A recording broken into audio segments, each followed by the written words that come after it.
तो last video के अंदर हमारा टास्क कंप्लीट हो गया था। अब हमने ये करना है कि हमने एक बास्केट लेके आनी है, उसको लेफ़्ट राइट मूव कराना है और एप्पल जो है वो हमने कैच कराना है उस बास्केट में। तो चलिए देखते हैं इसको एम ब्लॉक में हम किस तरह से कर सकते हैं। तो उसके लिए मैं एक नया करैक्टर लेता हूँ और यहाँ पे मैं बाउल एंटर करता हूँ और ये मेरे पास फ्रूट बाउल आ गया। इसको मैं सिलेक्ट कर लिया और ओके कर दिया और ये मेरे पास बास्केट आ गई। अब मैंने इसको जो है वो लेफ़्ट राइट मूव कराना है।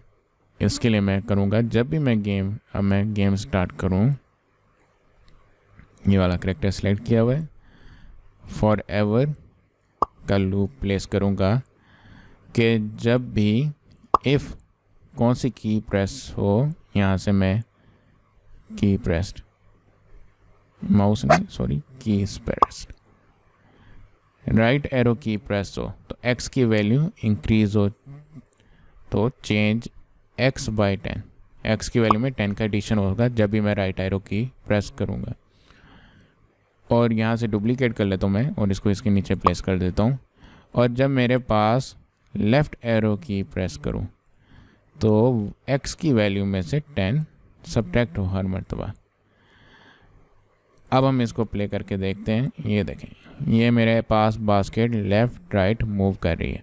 कई तरीके हैं लेफ़्ट राइट मूव कराने के, हमने पिछली वीडियो के अंदर और तरीके देखे थे, मगर ये भी एक तरीका है लेफ़्ट राइट मूव कराने के लिए। तो ये टास्क भी हमारा कंप्लीट हो गया है।